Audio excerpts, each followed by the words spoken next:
On cold nights along dark, deserted highways, two drifters roamed America's highways, leaving death in their wake.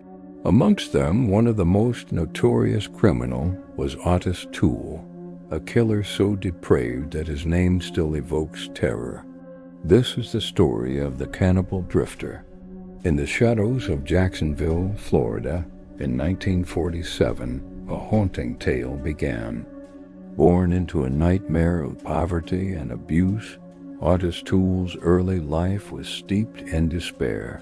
The darkness around him twisted his innocence, shaping him into a figure destined to leave a chilling mark on the world, a prelude to the horrors that awaited. Raised in a broken home, he endured neglect and trauma that twisted his mind early on. By his teens, Toole had turned into a specter, drifting through shadowy streets, haunted by dark thoughts that coiled in his mind. As night fell, he wandered restlessly, entangled in urges that churned like a storm, pulled deeper into an abyss where nightmares lurked, ready to devour the last remnants of his humanity. His troubled upbringing set the stage for a life of chaos and violence.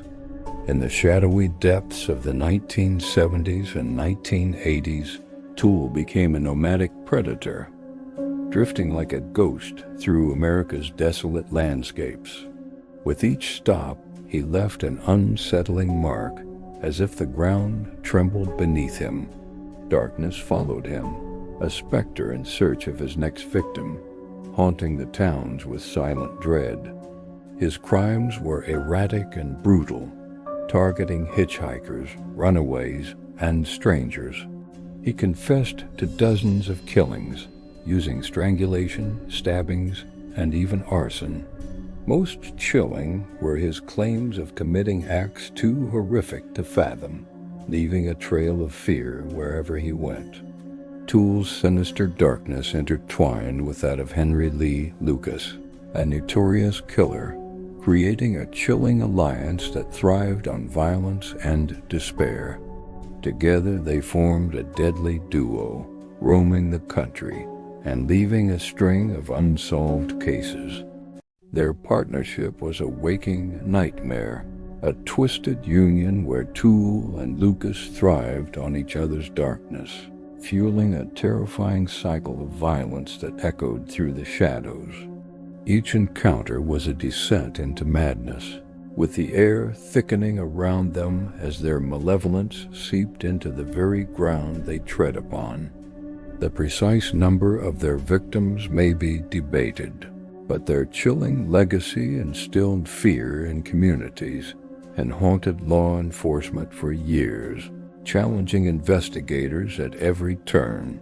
Toole's name became infamous with the 1981 disappearance of 6-year-old Adam Walsh from a Florida mall.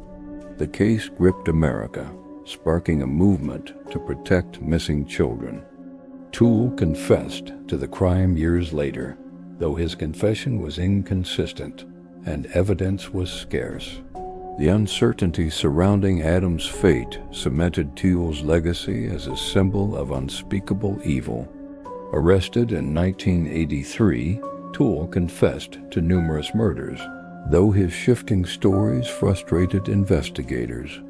Sentenced to life in prison, he died in 1996, leaving behind a murky body, count possibly dozens, maybe more. His confessions, whether true or exaggerated, painted a portrait of a man consumed by darkness, forever etched in true crime history. Otis Toole turned America's highways into a graveyard.